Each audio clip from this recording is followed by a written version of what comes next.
guys, welcome to Cebu, and in this video, I take you to our weekend trip.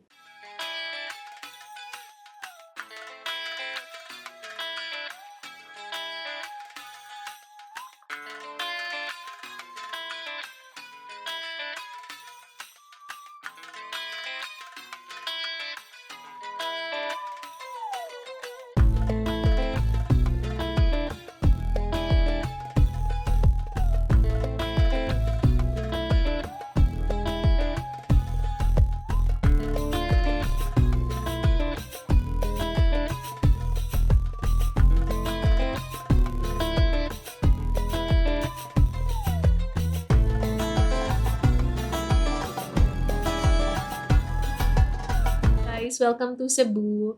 Sobrang sulit because when I landed, dumiretso na kami sa Crimson Mactan.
Welcome to Cebu.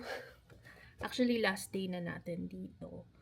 And look, it is a good day to walk around, hopefully. Buti na lang hindi natuloy. Tropical depression na lang, but it also passed Cebu already kaninang 2 a.m. So, we can walk to Ayala Center Cebu.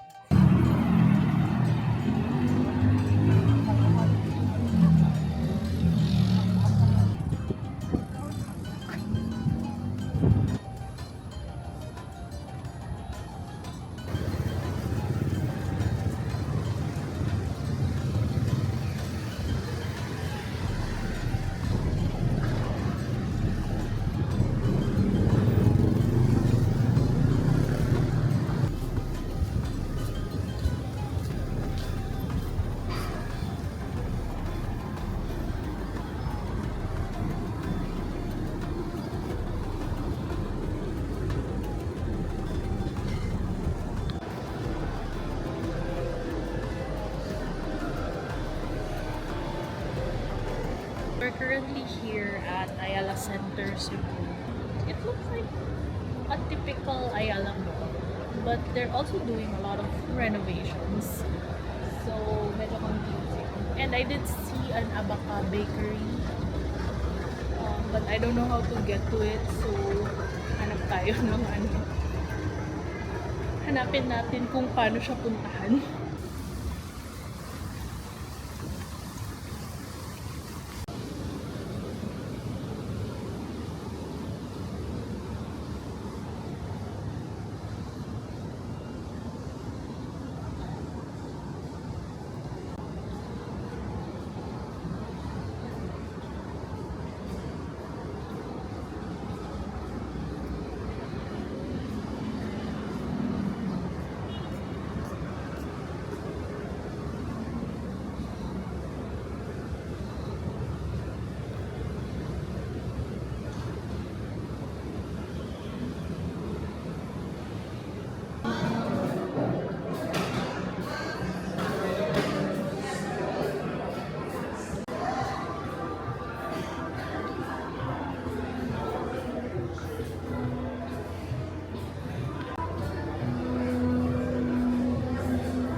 Thank you so much.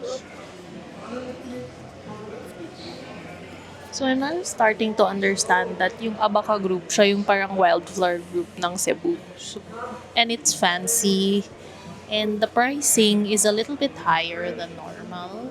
But the food is great because we went to one of the bakeries in in the Mactan area. So,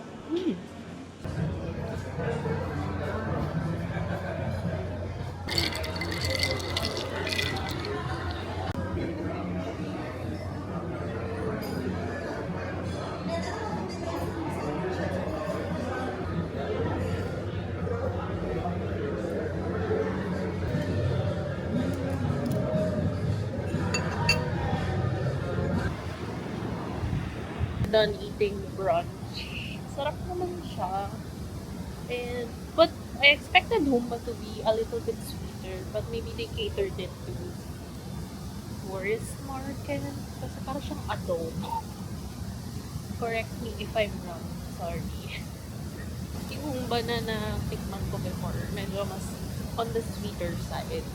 So maybe that's their version of humba. Ayan, they have a little park here and a lot of restaurants in this level. Our next agenda is to look for pasalubong.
So we got a few errands out of the way. We're now walking back, but this is the Ayala Center Cebu that I remember. Parang ito yung the terraces. And then there are new buildings near it. So this is Jondorf Tower. It's an office building. And then yung katabi niya, Ayala Life FGU Center Cebu. Hindi na nila pinalitan yung pangalan kasi yung sa Makati, pinalitan nila ng BPI Film Life Tower.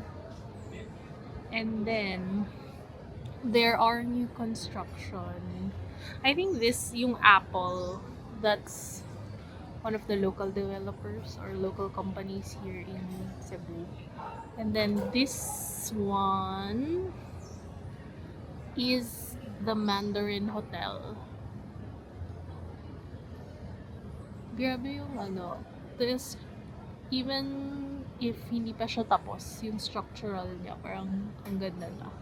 I can't wait to see this open. Hopefully we get to stay here when this finishes. So yun. We will find our way back to the condo. Um, it's now 12. So we'll get ready for flying out.